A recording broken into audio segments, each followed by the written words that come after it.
Marilah kita berdoa. Dalam nama Bapa dan Putra dan Roh Kudus. Amin. Allah Bapa yang Maha Pengasih dan Penyayang, kami bersyukur dan berterima kasih Bapa atas kesempatan yang Bapa berikan kepada kami, sehingga pada sore hari ini kami dapat berkumpul untuk mengikuti kursus kitab suci yang akan dibawakan oleh Romo Iwan.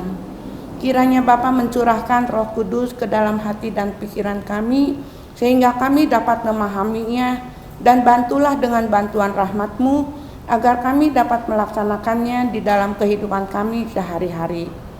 Bapa, pimpinlah pertemuan ini dari awal hingga akhir agar dapat berjalan dengan baik. Doa ini kami panjatkan kepadamu dengan perantaraan Yesus Kristus, Tuhan dan pengantara kami.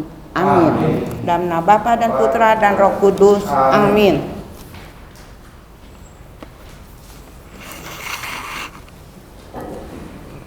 Bapak Ibu sekalian yang terkasih, para penggiat kitab suci dan peminat kitab suci yang terkasih, hari ini saya akan mengajak Bapak Ibu membahas atau mendalami tentang dua nabi, itu Amos dan Hosea. Kenapa itu saya pilih untuk dua kali pertemuan ini? Karena selama bulan kitab suci nasional nanti kita akan lebih mendalami dari dua nabi ini. Tentu hari ini saya tidak membahas bahan PKSN, bahan kitab suci nasional, nanti akan dalam bentuk yang lain akan disampaikan kepada Bapak Ibu sekalian. Tetapi hari ini kita mau melihat dua nabi ini sebagai bahan yang nanti kita lihat. Saya memakai sumber yang sebagai hari ini saya hanya akan menyampaikan pengantar tentang nabi, belum masuk pada Amos dan Hosea. Kenapa saya menyampaikan hari ini pengantar? Supaya kita mempunyai latar belakang lebih dahulu tentang nabi-nabi ini dan menempatkan nabi pada konteksnya, sehingga lalu nanti pada saat kita membahas Amos dan Hosea kita tahu konteksnya. Pengantar sumber utamanya ada dari buku Romo Indra Sanjaya, ini buku baru dari Romo Indra Sanjaya, dan firman Tuhan datang kepadaku. Ini amat menarik, memberikan wawasan yang luar biasa tentang nabi-nabi, dan bahasa toh tidak terlalu sulit, artinya enak untuk dibaca. Memang harus selalu lihat di kitab suci untuk melihat di dalamnya. Sedangkan bahan yang lain saya juga ambil waktu itu pertemuan para dosen kitab suci. Ini juga sama sebetulnya, apa yang dituliskan di sini dimasukkan di sini. Tetapi untuk bahan PKSN sumbernya ada di sini. Ini dan beberapa catatan-catatan dari bahan waktu saya masih kuliah dulu, nanti akan menambah di sana sini. Baik, Bapak Ibu sekalian, sebagai pengantar pertama bahwa Hosea, Nabi Hosea dan Amos itu salah dua, maksudnya ada dua dari apa yang disebut 12 nabi kecil. Kalau kita melihat dalam Alkitab kita mengenal ada 16 nabi, 4 nabi yang disebut nabi besar, yaitu Yesaya, Yeskiel, Yeremia, dan Ratapan. Masih ada Ratapan Yeremia. Daniel kita beri tanda kurung dulu, tidak kita bicarakan di sini karena pewartaan Daniel agak berbeda dengan ke nabi-nabi ini, jadi diletakkan berbeda. Jadi kalau kita menyebut nabi itu ada 16 nabi dan 12 nabi kecil. Itu ada Hosea sampai dengan Maleaki. Pemilahan nabi besar dan nabi kecil tidak berdasarkan kualitas kenabian mereka atau ketenaran mereka. Memang ada Nabi Yesaya misalnya lebih panjang daripada Amos. Amos hanya kurang lebih 1 tahun dalam pewartaan, Yesaya lebih panjang, atau Yeremia lebih panjang dalam pewartaan. Bukan di sana, tetapi lebih pada berdasarkan kuantitas tulisan. Kita tahu bahwa tulisan Nabi yang disebut Nabi Yesaya itu ada begitu banyak, Yeremia juga ada begitu banyak, dan seterusnya. Dan memang pada keempat nabi besar ini diduga, saya mengatakan diduga karena memang tidak pernah ada yang tahu persis nanti siapa yang meninggal duluan. Tanya ke Nabi Yesaya dulu siapa yang menulis gitu ya. Tampaknya ada beberapa nabi yang menulis sesuatu yang kemudian disatukan, dialamatkan sebagai Nabi Yesaya. Maka nanti kita mengenal ada Deutero Yesaya dan seterusnya, kita akan melihat di sana. Tetapi kita tidak mendalami Yesaya, Yeremia, dan Yeskiel, meski ketiga-tiganya sesuatu yang menarik untuk dibahas gitu ya.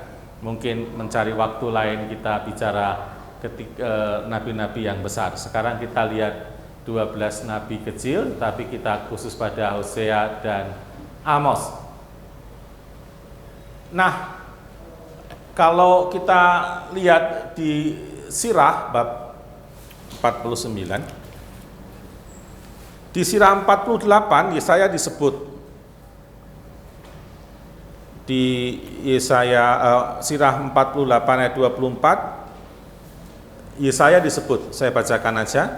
Dengan rohnya yang agung Yesaya melihat kesudahan segalanya dan menghibur orang-orang yang berduka cita di Sion. Artinya secara khusus memang disebut Nabi Yesaya. Di 49 Yeskiel disebut di ayat 49 ayat 6.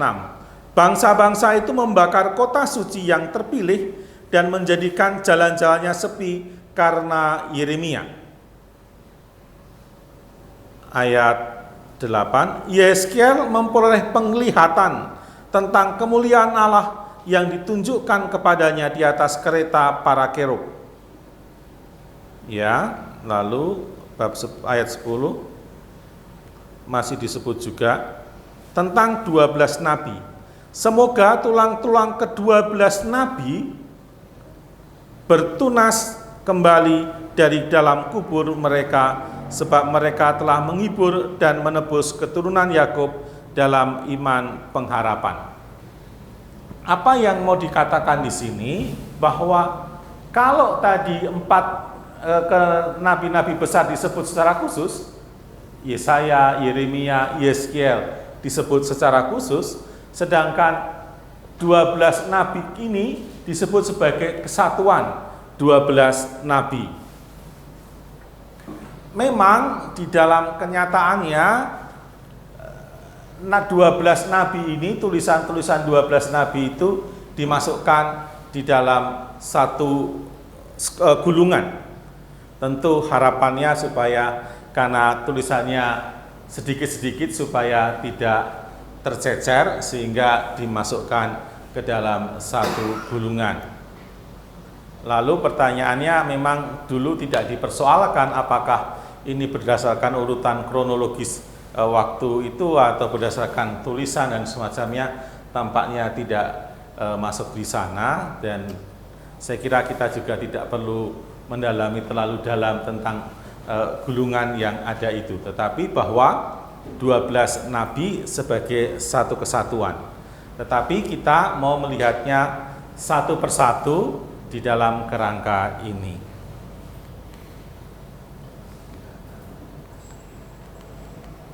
Nah, waduh, ini tidak terlalu jelas ya.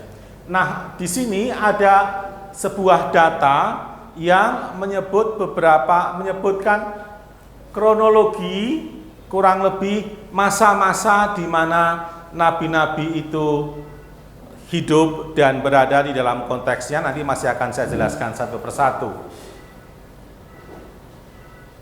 Bapak Ibu nanti kalau mau bertanya atau berdiskusi langsung aja ya, tidak usah iya Mas. Ya. Tadi yang Romo kutip untuk menandakan bahwa surat-surat nabi kecil ternyata ditemukan dalam satu gulungan dari kitab Putra Sirah. Bahwa dalam satu gulungan bukan dari kitab Putra Sirah, tetapi di Putra Sirah menyebut sebagai satu kesatuan. Oh. Bahwa para ahli menemukan bahwa itu dalam satu gulungan. Oh, iya. Jadi memang sudah ada ditemukan di dalam satu gulungan sebagai kitab Nabi, 12 Nabi. Berarti sudah ada pengakuan bahwa mereka semua itu satu kesatuan gitu. Tidak sepotong-potong misalnya kalau Nabi besar kan. Ya, satu kesatuan. Nabi Yesaya. Ya, betul, satu kesatuan. Tetapi di dalam kerangka ini kita tidak melihat ini sebagai satu kesatuan pewartaan gitu ya. Kalau kita melihat satu kesatuan pewartaan atau yang di dalam tafsir disebut tafsir sinkronik, artinya melihat keseluruhan, itu kita tidak untuk ini karena akan menjadi lebih rumit. Maka kita melihatnya di dalam kerangka satu persatu nabi itu, ya. Baik, begitu. Bro. Masih ada? Baik. Nabi Yesaya, jadi ini siapa nabinya, lalu dia ada di mana, lalu kapan kurang lebih beliau berkarya. Yang pertama Nabi Yesaya. Dalam Yesaya bab 1 ayat 1, nanti kalau punya buku ini di sini sudah ada di situ. Saya hanya mengutip saja. Tidak terungkap di mana sang nabi tinggal, akan tetapi berdasarkan kalau kita membaca Yesaya, lalu kita akan mendapatkan petunjuk bahwa tampaknya ia tinggal di Yerusalem. Nah, sebetulnya kalau kita membaca kitab nabi-nabi, lalu kita seringkali mendapatkan petunjuk di mana dia ada, karena berdasarkan pewartaannya dan berdasarkan apa yang disampaikan. Nanti ada banyak nabi yang memang menyebut dirinya sendiri di mana dan tinggal di mana, ya. Nanti kita akan lihat. Nabi Yesaya itu ada pada masa pemerintahan Uzia, Yotam, Ahaz, dan Hizkia. Nah, ini Yesaya 40 sampai 55 mengidentifikasikan tempat dan periode yang berbeda. Tadi saya sebut bahwa ada nabi-nabi, ada nabi yang lain yang juga disebut sebagai tulisan Yesaya. Maka karena dua periode yang berbeda, maka disebut dengan Deutero Yesaya, tinggal di Babilonia. Menangkap ya maksud saya ya dengan Deutero Yesaya. Artinya Yesaya yang kedua gitu, kumpulan dari Yesaya yang kedua. Para ahli juga menduga bahwa Yesaya 56-6 berasal dari seorang nabi yang lain yang tinggal di Palestina pada periode sesudah pembuangan. Artinya dari kitab Yesaya sendiri tidak seorang menulis gitu saja ya, tetapi diduga ada beberapa orang menulis yang oleh editor disatukan dan atau oleh editor pada masa itu. Orang kan menuliskan seringkali dialamatkan pada tokoh tertentu supaya mempunyai kekuatan dan legalitas gitu ya. Jadi kalau saya menulis pidato sesuatu kan saya tidak menulis nama saya, tetapi pidato itu untuk orang yang berpidato, atau surat itu surat dari yang berkuasa itu, begitu. Saya kira itu menjadi penting kita lihat.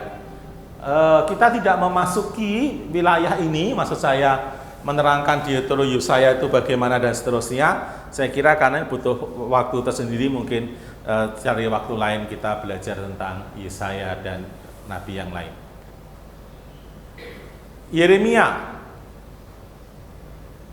Yeremia di Anatot, sebuah desa di utara Yerusalem. Di tahun ke-13 pemerintahan Yosia sampai penduduk Yerusalem diangkut ke pembuangan. Nanti kita akan lihat situasi politik yang ada pada masa itu. Yeskiel di antara orang-orang yang dibuang dari Yerusalem ke Babilonia. Mulai bernubuat tahun kelima pembuangan.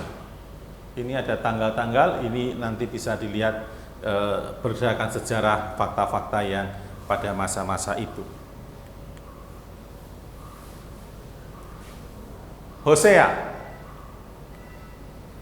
Hosea tidak begitu jelas dia di mana, tetapi jika nama-nama tempat yang ada diperhatikan, tampaknya nabi ini tinggal di Efraim, kerajaan utara. Bapak Ibu tahu bahwa Israel, kerajaan Israel kemudian pecah menjadi dua, utara dan selatan. Utara disebut Israel, sedangkan selatan disebut Yehuda. Ya, jadi ini saya kira menjadi nanti akan selalu muncul utara dan selatan. Semoga tidak bingung di dalam kerangka ini. Yoel tidak begitu jelas, tetapi ada banyak rujukan kepada Sion, Yerusalem. Juga tidak jelas, tetapi dari Yoel bab 4 ayat 2 mungkin menunjuk pada periode sesudah penghancuran Yerusalem dan pembangunan kembali Bait Allah kedua. Jadi dari pewartaannya dan itu ditangkap bahwa ini menyebut sesuatu. Nanti kita belajar 12 nabi kecil, salah satu Yoel, kita akan tahu bahwa dia menyebut tentang situasi itu. Amos menyebut dirinya berasal dari Tekoa, sebelah tenggara Yerusalem. Pada pemerintahan Raja Uzia di Yehuda dan Yerobeam II di Israel sesudah tahun ini. Jadi ini mereka ada di utara semuanya. Juga nanti kita lihat Hosea itu juga pada Raja Uzia. Jadi ini kurang lebih semasa antara Hosea dan Amos. Lalu Obadja tidak begitu jelas, tapi menyebut Sion, berarti Yerusalem. Tidak jelas, tapi rujukan pada kekerasan Edom kepada Yakub. Mungkin menunjuk pada penjarahan yang dibuat bangsa Edom tahun 586 sebelum Masehi. Bapak Ibu, tahun-tahun dan semuanya ini berdasarkan, misalnya kehancuran Yerusalem kapan sih? Lalu kurang lebih sekian dan sekian, maka tidak pernah bisa persis. Yunus memang tidak jelas. Kalau kita membaca Yunus, itu satu-satunya nabi yang hanya satu kali peristiwa dengan Niniwe, itu Yunus. Tetapi menarik bahwa nabi yang tidak mau umatnya selamat gitu ya. Kalau kita membaca Yunus itu kan kalau nabi-nabi yang lain itu pewartaannya adalah menerima dari Tuhan dan dia menyampaikan supaya umat bertobat dan menyampaikan warta keselamatan dan seterusnya. Sedangkan Yunus itu satu-satunya nabi yang tidak ingin bahwa umatnya selamat. Itu menarik. Itu satu-satunya nabi. Nah, ini Yunus hidup ketika, jadi Niniwe itu kan sebetulnya bagian dari Asyur, sebetulnya dari bagian Asyur yang kemudian kalah dengan Babylon nanti. Baik, kita lanjutkan. Lalu Nehemia, jadi nanti juga tidak diketahui persis. Habakuk, Sefanya lebih jelas, dan semuanya nanti kita bisa lihat bahwa mereka menunjuk tahun-tahun tertentu pada masa itu. Tetapi apa yang penting sebetulnya? Data di atas menunjukkan suatu urutan kronologis berdasarkan apa yang tertulis dalam teks. Artinya berdasarkan teks mereka sendiri, lalu mencoba diurutkan berdasarkan pada zaman raja siapa, pada masa apa mereka itu berada. Namun tidak semua itu menampilkan data yang eksplisit. Lebih banyak yang tidak eksplisit seperti Yunus. Kita tahu Yunus bahwa ya pasti di Niniwe, tapi sebetulnya dia di mana dan zaman kapan kita tidak tahu persis. Beberapa nabi juga tidak pernah jelas persis kapannya. Nah, berdasarkan data di atas dapat dibuat periodisasi para nabi menjadi 4 kelompok. Kelompok periodisasi para nabi berdasarkan masa yang ada. Nah, periode yang pertama adalah periode krisis Asyur. Periode ini ditempatkan pada konteks abad ke-8, yaitu ketika kekuasaan Asyur mulai naik dan mengancam baik di Israel Utara maupun Yehuda. Jadi begini, pada masa itu kita tahu bahwa selalu menjadi wilayah di Sungai Efrat dan Tigris itu menjadi tempat yang luar biasa. Lalu itu menjadi perebutan semua kan di Mesopotamia itu. Dan pada masa itu pada abad ke-8 ini Asyur menjadi penguasa yang luar biasa. Dia menguasai banyak daerah dan luar biasa hingga sampai juga kemudian ada pada menguasai Israel dan seterusnya. Nah, pada masa ini juga sebetulnya kemudian terjadi bahwa pada krisis Asyur, maksudnya ketika mulai Asyur kemudian juga mulai turun. Ketika Asyur mulai turun. Nah, ketika Asyur mulai turun, Raja Yosia kemudian berani melepaskan diri. Awalnya kan mereka di bawah tekanan Asyur kan. Lalu mereka berani melepaskan diri, lalu kemudian berani mengembalikan tanah-tanah yang di sana, tanah-tanah yang awalnya direbut oleh Asyur. Nah, pada masa ini sebetulnya Israel, baik Israel utara maupun di selatan, itu ada pada masa yang keemasan sebetulnya. Bahkan bisa dikatakan seperti mendekati digambarkan seperti pada masa zaman Salomo. Hubungan utara dan selatan juga baik. Karena apa? Karena mereka sudah mengalami bahwa sudah terlepas dari tekanan-tekanan sehingga hubungan dagang juga menjadi baik sehingga kemakmuran di utara dan selatan itu baik. Namun pada masa itu mereka justru mengalami situasi di mana ketika kemakmuran itu baik dan tampaknya Yerobeam II, jadi masa itu pada kejayaan pada masa Raja Yerobeam II, pada masa itu tampaknya justru mereka menarik pajak yang amat tinggi sehingga ada permasalahan sosial, masalah sosial ekonomi. Ada kesenjangan antara yang miskin dengan yang kaya. Orang-orang miskin semakin tertindas dan orang-orang kaya ini menikmati kekayaannya.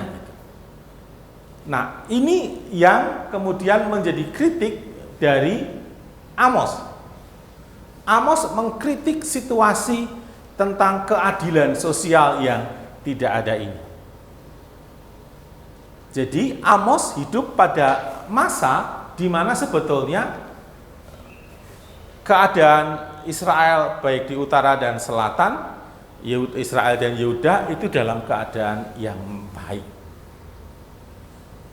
Amos juga menyebut nanti kalau besok minggu depan kalau kita secara khusus mendalami Amos dan Hosea, Amos juga menyebut bahwa sebetulnya Amos menyebut bahwa pada masa itu kehidupan religius itu baik.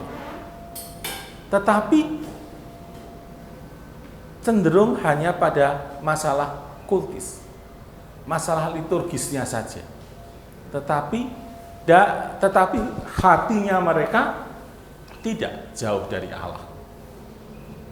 Bahkan kemudian karena situasi Yerobeam II tampaknya juga mengakomodir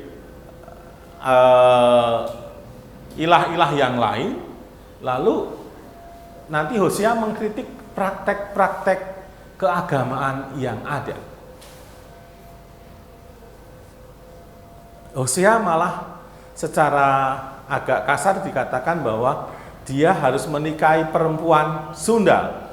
Perintahnya, nikahilah perempuan sundal dan peranakanlah anak-anak sundal. Tapi kata sundal tentu saja bisa berarti ya senyatanya begitu, tetapi lebih ke bisa figuratif sebagai kiasan bahwa ini menandakan bahwa Israel itu mengingkari Allah. Mereka banyak menyembah dewa-dewa Baal, terutama berkaitan dengan praktek-praktek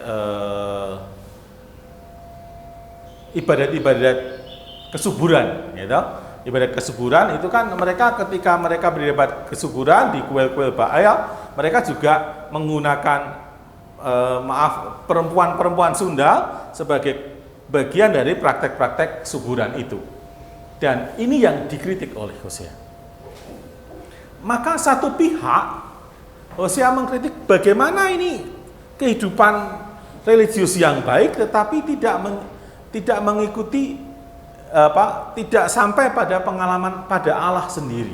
Tetapi kehidupan religius ini justru menjauhkan diri dari Allah. Nah, nanti secara simbolik Hosea ini kan nabi yang dengan hidupnya amat simbolik ya, nanti kalau dibaca menarik.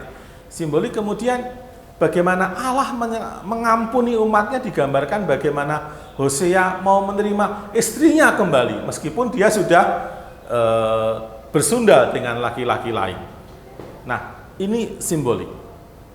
Amos kritiknya adalah seharusnya kalau praktek religiusnya baik, maka sebetulnya harusnya linear dengan praktek keadilan sosial. Dan ini tidak terjadi. Maka walaupun Amos tidak langsung seperti Hosea mengkritik soal kehidupan beragama, tetapi lebih pada sisi ekonomi, tetapi juga melihat dari sisi kultis, dari sisi kehidupan beragama dalam kerangka kalau kehidupan beragama kepada Yahweh baik, ini juga linear. Sementara praktek-praktek yang dialami oleh mereka, imam-imam dan mereka menganggap bahwa kemakmuran ini adalah rahmat, kemakmuran ini adalah hadiah dari Allah, anugerah Allah. Sementara praktek mereka sebetulnya jauh dari Allah. Situasi inilah yang kiranya melihat dalam konteks ini sebetulnya situasi yang dari sisi ekonomi mereka baik. Maka warta Nabi di sini adalah melihat ancaman Asyur sebagai penghukuman ilahi karena penyelewengan kedua kerajaan. Nah, Asyur setelah dia turun, ketika ada punya raja baru, amat kuat kembali, yang kemudian menghancurkan Israel kembali, nanti pada krisis yang kedua. Mereka melihat kritiknya adalah perjanjian Sinai. Kita tahu bahwa perjanjian Sinai adalah Allah menganggap ini sebagai umatku dan umat sebagai Allahnya. Dalam Hosea kita melihat bahwa Allah menganggap sebagai itu istrinya gitu ya, sebagai istrinya dan itu suaminya, artinya hubungan yang amat dekat di dalam kerangka itu. Sehingga ketika ini mengingkari Allah, maka digambarkan seperti yang bersundal tadi atau yang berzinah tadi. Ini di dalam kerangka itu. Di dalam situasi politik, karena tadi mereka melihat bahwa raja yang seharusnya menjadi utusan atau pilihan Allah, yang wakil Allah yang harus mengajak rakyatnya untuk mengikuti dan menetapi perjanjian, tetapi justru raja yang membuat itu tidak terjadi. Raja yang menjadi wakil Allah yang harusnya membuat kemakmuran, kesejahteraan bagi semua, ternyata tidak terjadi. Dan secara ekonomi tadi sudah saya katakan bahwa ada kesenjangan antara kaya dan miskin.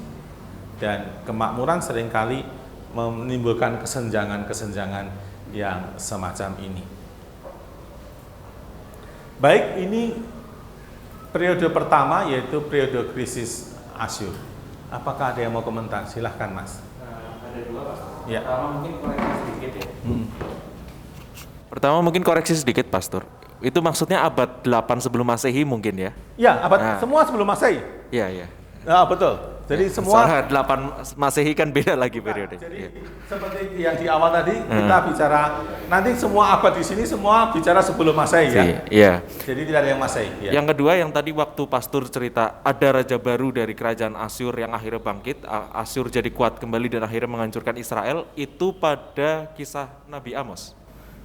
Bukan. Oh, bukan. Bukan, nanti nabi yang kemudian. Nanti yang oke. Jadi pada zaman jadi begini. Kritik Amos adalah melihat ancaman Asyur. Saya menyebut ancaman Asyur ini sebagai warta kalau kamu ini Asyur akan menghancurkan kamu kembali. Iya. Loh. Walaupun Asyur pada zaman Yerobeam II turun, tetapi nanti pada abad kemudian abad ke-7 dan menjelang abad ke-6 naik lagi.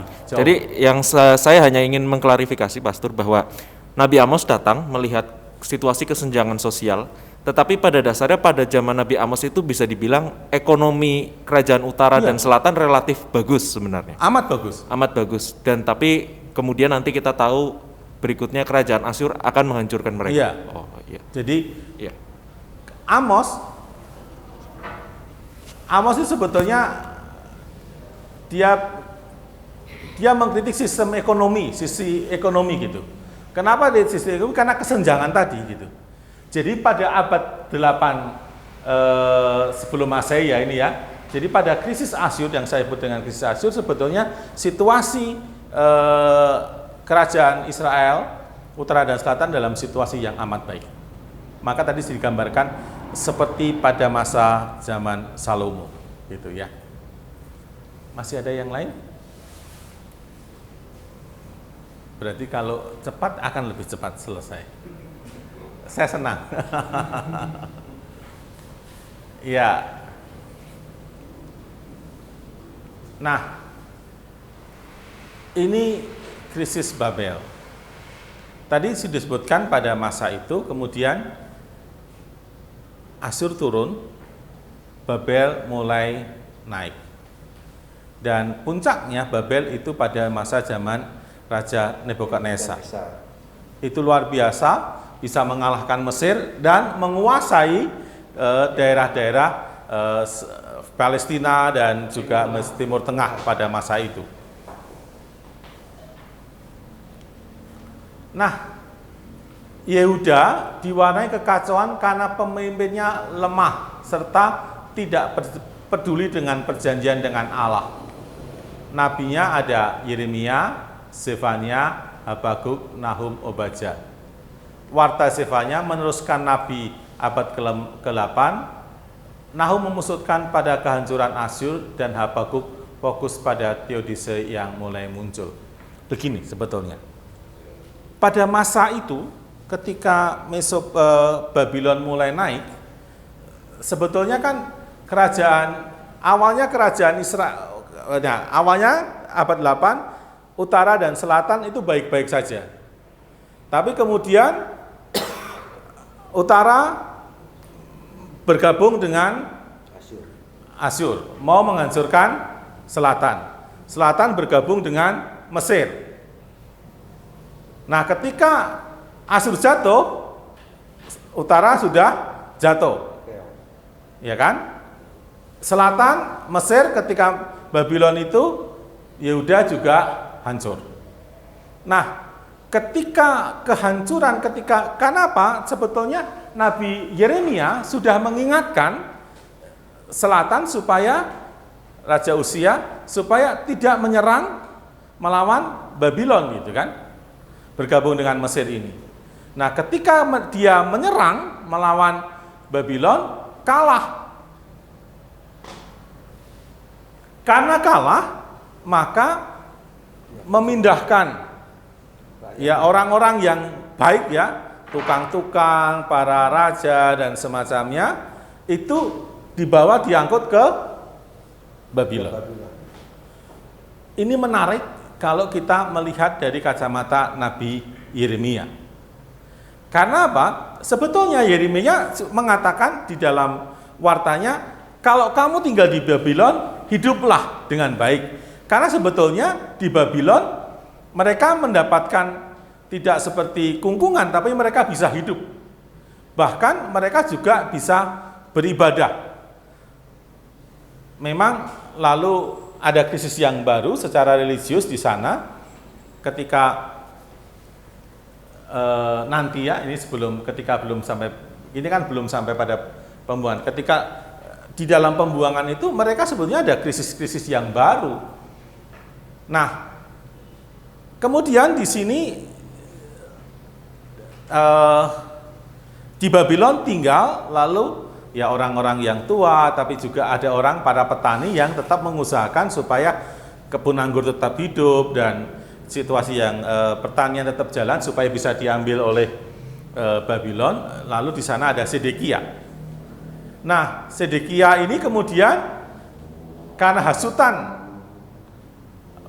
nabi-nabi yang ada menyerang lagi Babylon. Nah, ini lalu menjadikan dihancurkan Yerusalem. Bahkan bait Allah pun dihancurkan. Ya. Ini periode ini ketika waktu itu Nabi Yeremia menghadapi kumpulan nabi-nabi palsu yang meyakinkan raja ini untuk menyerang, bukan sih Pastor? Betul ya? Ya. Oh, baik. Nanti jadi kesebutan nabi-nabi palsu mulai muncul pada masa ini, ya. Oh, mulainya pada masa ini.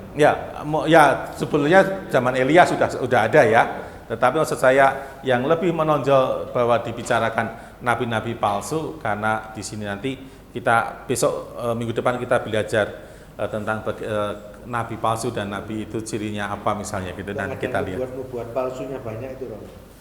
Ya, nubuat palsu kan dalam kacamata itu, tapi bahwa mereka salah satunya adalah mereka dibayar gitu kan. Memang kita dibayar, tetapi jadi mereka kalau dibayar lalu membuat nubuat-nubuat yang baik tergantung yang membayar, itu kan itu yang disebut kepalsuan. Sedangkan Yeremia sampai nanti kan kita lihat bahwa Yeremia harus mematahkan kuk dan pakai kuk dan seterusnya, itu kan tindakan-tindakan simbolik Yeremia. Dan Yeremia itu masih muda waktu itu, ya umur 18-20 untuk melawan orang-orang yang sudah settled gitu ya. Itu nanti kita bisa lihat di sana. Nah, ini krisis Babel. Jadi Babel ketika itu mereka harus dipindahkan, membuat krisis baru karena selama ini pusat peribadatan kan ada di Yerusalem gitu. Secara religius gitu. Pusat peribadatan di Yerusalem, sementara lalu mereka pindah ke Babilonia. Bagaimana dengan soal peribadatan?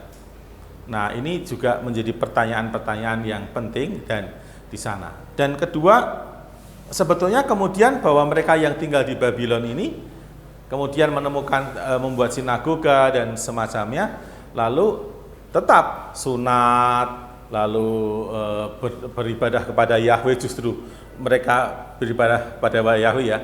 Sama kan kalau gereja ini baik diam-diam saja, baik-baik saja ya, umat begitu aja ya. Saya ngalami di paroki Kamuning ini hari raya gitu ya. Hari raya yang dirayakan, misalnya hari raya pas di hari biasa kan ada hari raya biasa, lalu dirayakan misalnya Santo Yohanes Pembaptis, hari raya kelahiran Santo Yohanes Pembaptis. Ada misa sore, yang datang 10 orang, 5 orang. Umat Katolik kan belum terbiasa, seolah-olah mereka hanya terpukau kalau gereja itu hari Minggu gitu ya. Saya kadang-kadang gereja besar-besar gitu ya, gereja besar gitu, lalu umat juga kosong gitu. Coba kalau tiba-tiba gereja ini dihancurkan gitu, lalu umat lalu sadar bahwa harus beribadah gitu kan. Kadang-kadang itu ya, itu kan saya kira situasi yang kurang lebih muncul dengan umat-umat Israel yang dipindahkan, lalu ketika mereka ada dalam tekanan justru mereka kembali kepada Yahweh, lalu identitas mereka justru ketika menjadikan identitas mereka bahwa mereka sunat, mereka sinagoga dan seterusnya. Kita lihat berikut. Masa pembuangan. Nah, di sini ada 3 nabi besar yang berperan, tapi ini bisa disebut dengan Dietero Yesaya, sedangkan Yeremia ada di sana.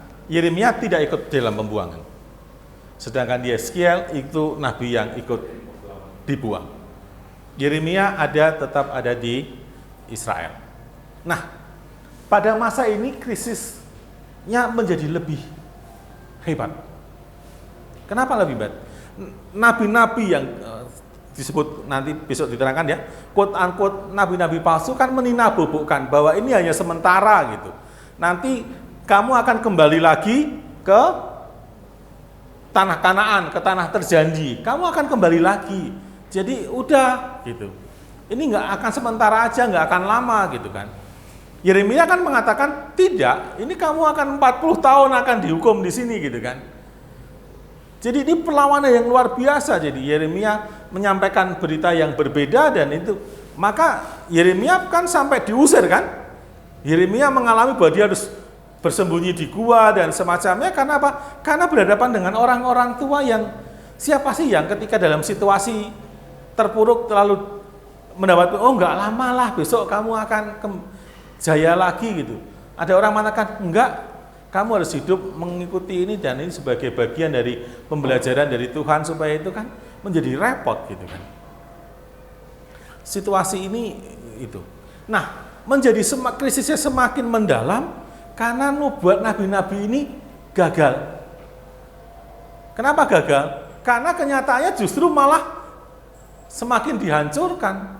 Bahkan bait Allah, simbol bagi kehidupan religius mereka dihancurkan. Ini membuat krisis yang besar secara religius.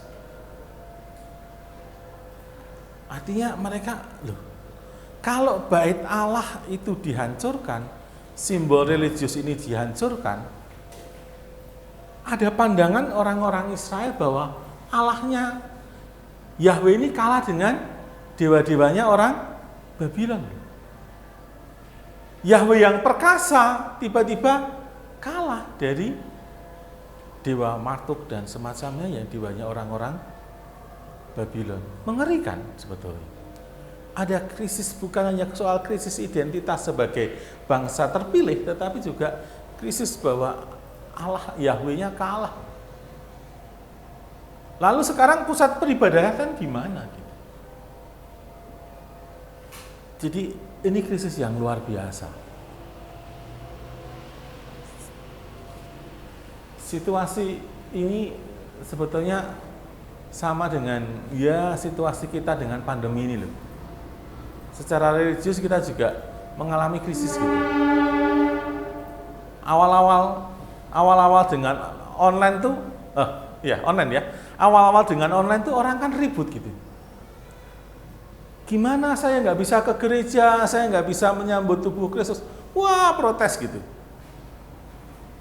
Sekarang setelah menikmati online malah offline malah tetap sepi gitu ya. Jadi ini kan sebuah krisis yang kemudian terjadi di antara kita sebetulnya gitu kan. Ekonomi hancur, orang yang baru mulai, bayangkan ya orang baru mulai membangun usaha gitu. Saya punya teman membangun usaha, baru mempersiapkan import begitu banyak barang karena waktu itu kan menjelang Lebaran ya, import barang dan macam-macam persiapan. Tiba-tiba nggak bisa kerja apa-apa gitu kan. Ini krisis yang luar biasa. Meski dari sisi tertentu kita bisa melihat solidaritas menjadi lebih kuat, sama dengan orang-orang itu kan mereka dibuang lalu solidaritas mereka juga menjadi semakin baik, tetapi ini kan menjadi situasi yang baru. Bagaimana Nabi harus meyakinkan bahwa ini Allah tidak kalah loh dengan dewa-dewa itu gitu. Ini sulit gitu. Sama kan? situasi yang sederhana, ada orang setiap hari ke gereja rajin, ke lingkungan rajin, tapi hidupnya kok nggak baik-baik saja gitu.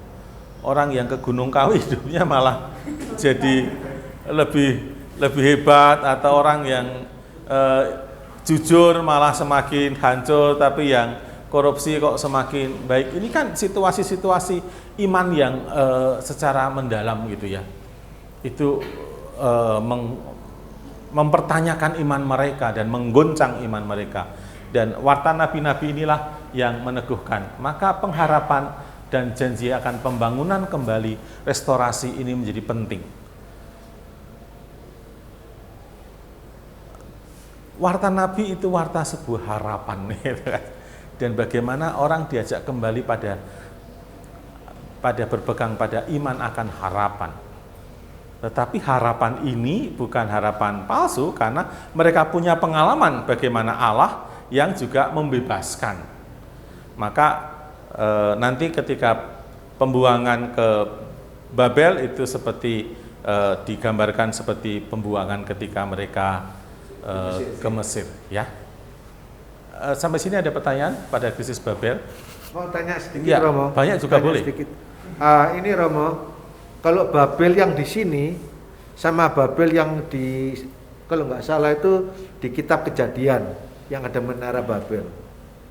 Yang itu di menara Babel itu nggak disebutkan itu kira-kira tahun berapa?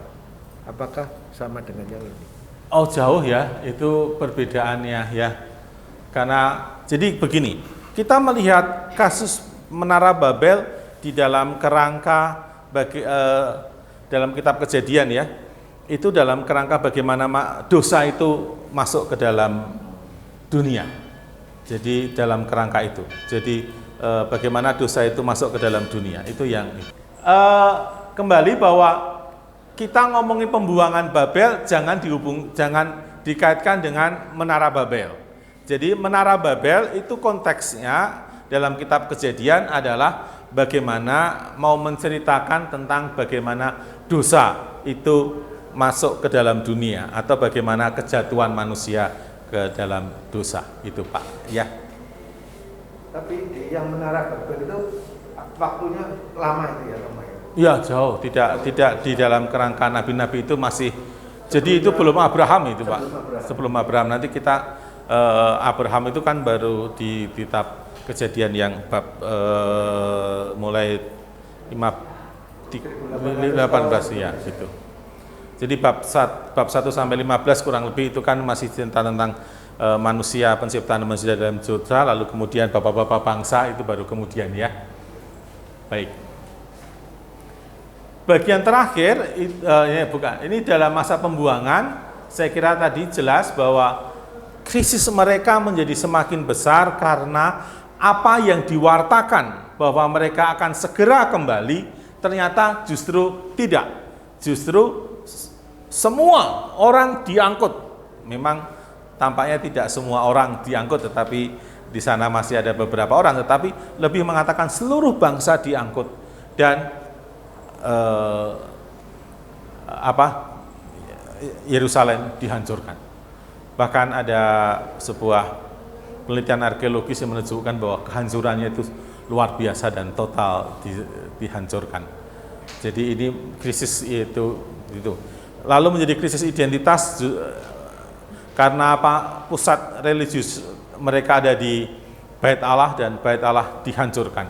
Dan krisis iman yang paling mendalam adalah pengalaman kok sekarang Allah Yahweh yang besar itu kalah dengan dewa orang-orang Babylon. Saya kira ini menjadi persoalan yang luar biasa. Nah, setelah pembuangan, ini bagian terakhir dari ini yang kita bicarakan. Setelah pembuangan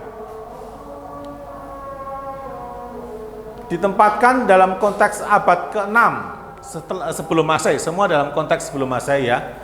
Setelah pembuangan khususnya pada awal kerajaan Persia di bawah Koresi dan Darius.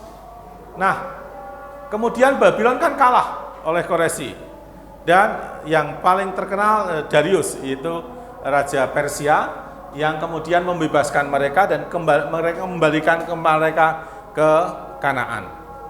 Situasi ini juga tidak lalu situasi yang menggembirakan begitu saja gitu. Bahwa mereka kembali itu sebuah gambaran mereka dibebaskan dari pembuangan, kembali ke tanah terjanji. Nah, di sana nabi-nabi ini mewartakan tentang bagaimana soal restorasi, pembangunan kembali Bait Allah, warta itu. Tetapi kan tidak semudah yang dilakukan itu yang pertama. Yang kedua, tampaknya juga ada masalah antara orang yang masih tinggal di sana dengan orang yang baru datang dari pembuangan. Orang-orang yang lama dengan kehadiran orang-orang yang baru berharap bahwa pembangunan Bait Allah segera dimulai. Tetapi kenyataannya orang-orang yang baru datang justru berpikir tentang diri mereka sendiri, kepentingan diri sendiri. Nah, ini ada konflik-konflik sosial di sana, dan ini Nabi Yesaya masih ada lagi muncul, yang tadi saya katakan ada Yesaya yang lain, Zakaria dan Maleakha, ini tulisan-tulisan kecil. Dua nabi ini diberi tanda kurung karena masanya tidak terlalu persis bagaimana gitu ya.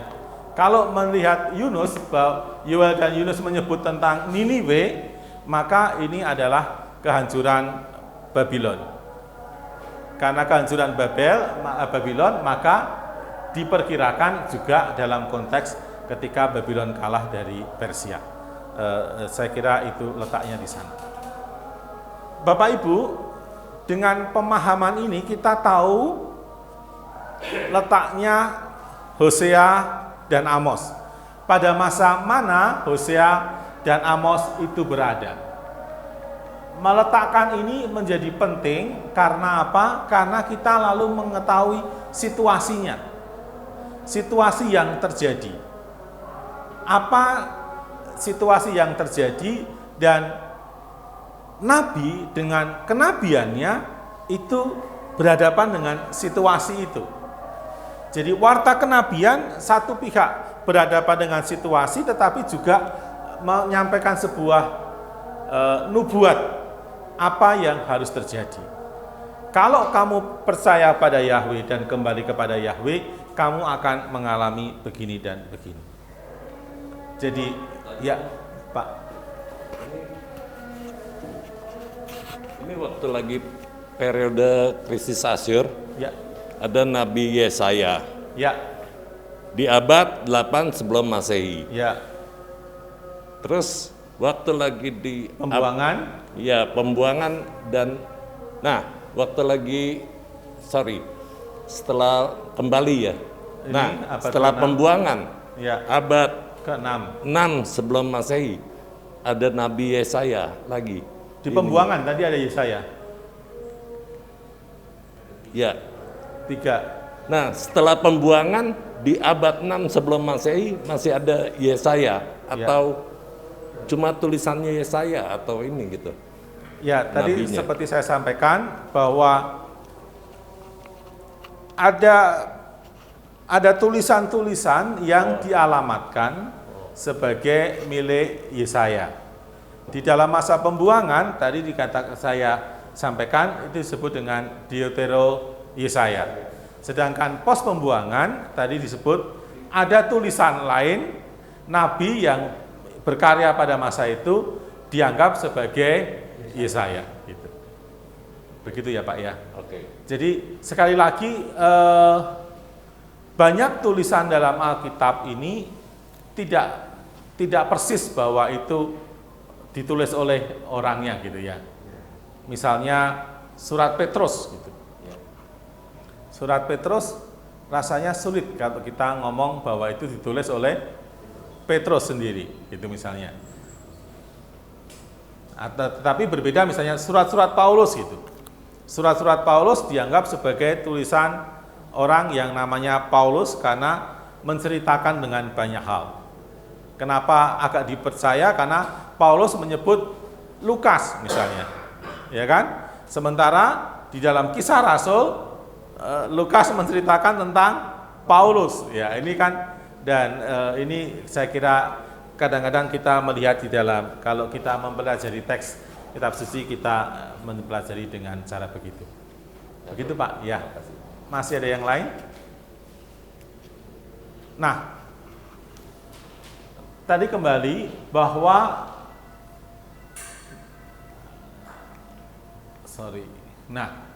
meletakkan Amos dan Hosea itu pada masa yang sama,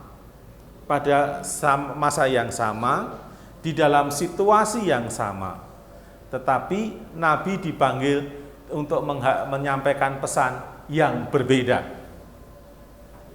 Bahwa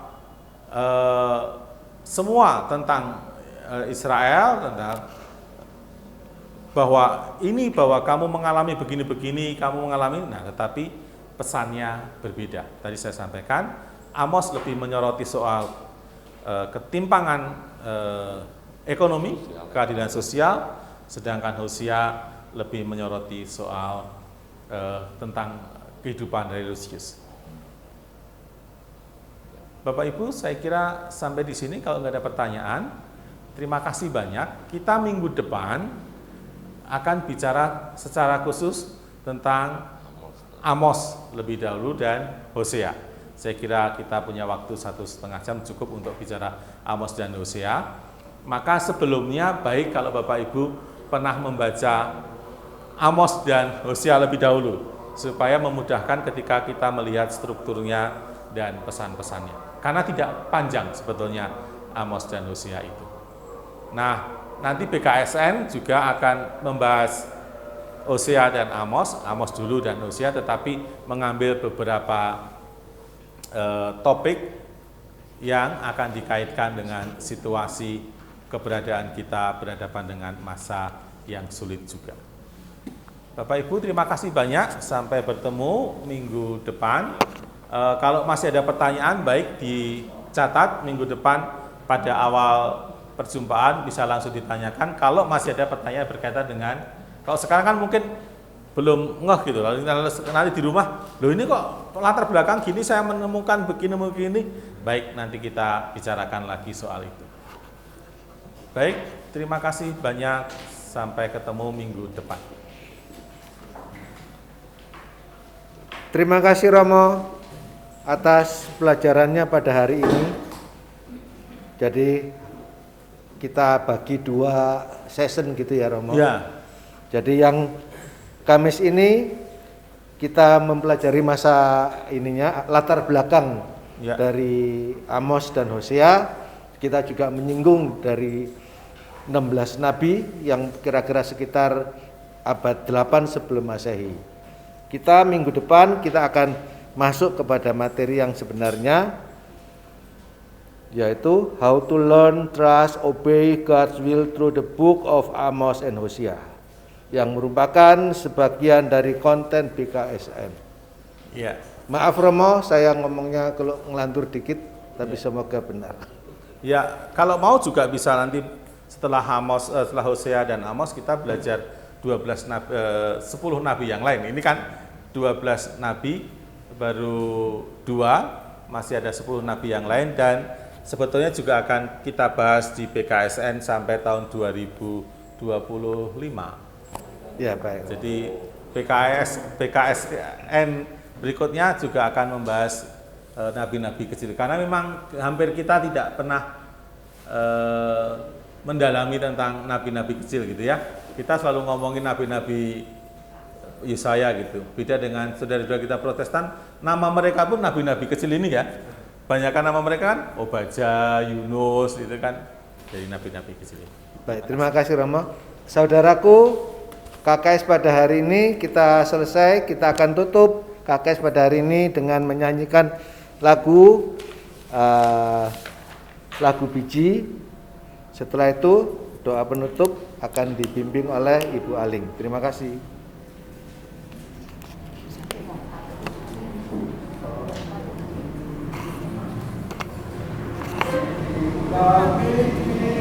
Tidak mati,